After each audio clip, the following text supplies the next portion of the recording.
What would I do now? You can only sleep and hide and cry for so long. The next morning, I willed myself from under the covers to the sound of rushing traffic.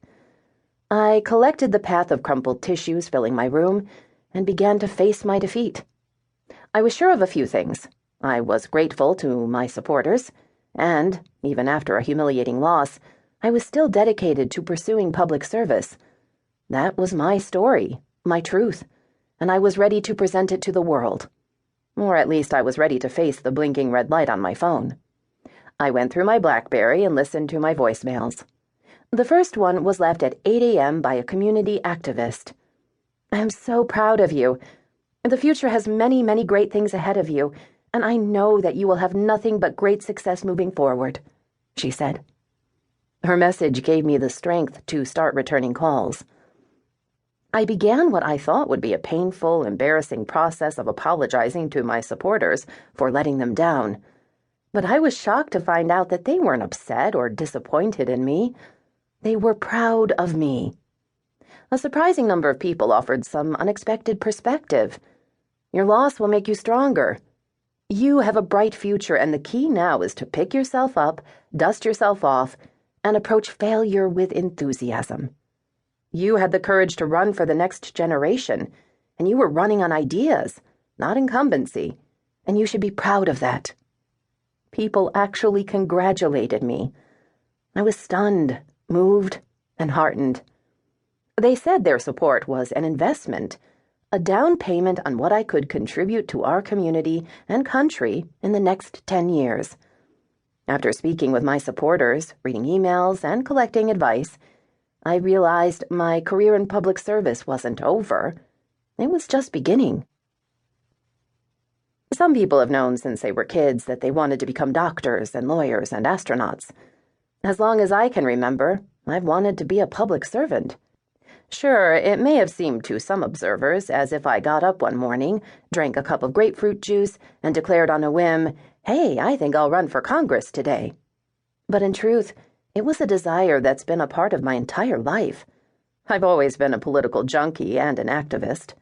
Public service is my calling, and I'm grateful for that. My first introduction to activism and the thrilling power of building a movement to effect change was when I was 13. I grew up in Schaumburg, Illinois, a medium-sized town in the Midwest, which, in the 1980s, had few minority families. My parents had come to Illinois after being expelled from Uganda by the dictator Idi Amin. It was hardly an epicenter of cultural diversity, and racism was rampant. I was no stranger to being harassed about my ethnicity. One day after school, I got beaten up with a baseball bat after some kids called me a Haji. I can't count the number of times I was asked whether my mother was born with a dot on her head. These experiences motivated me to do something to fight back. But I was still a young girl and barely 4'7", hardly an intimidating presence. I had to retaliate in a different way and use other tactics to incite change. I asked a teacher if I could start a student organization. I called it PRISM, Prejudice Reduction Interested Students Movement, and started on a mission to teach my classmates about other cultures. It attracted 50 other students, and we sponsored a cultural show at the end of the year. It made me realize that with a group of supporters, together we could create change with a lasting impact. The group, now called the Diversity Club, still exists at my high school. College only heightened my interest in activism. During my first week as a freshman at the University of Illinois, I watched a group of students galvanize in response to a slew of racial slurs that had been graffitied on campus. They gave speeches on the quad. They marched and chanted slogans. I was in awe of their ability to mobilize hundreds of people for their cause. I was particularly energized by the fearlessness of a young woman who stood in front of the crowd and gave a passionate speech. I wanted to do that. I wanted to be able to move people to action and bring people together to create change.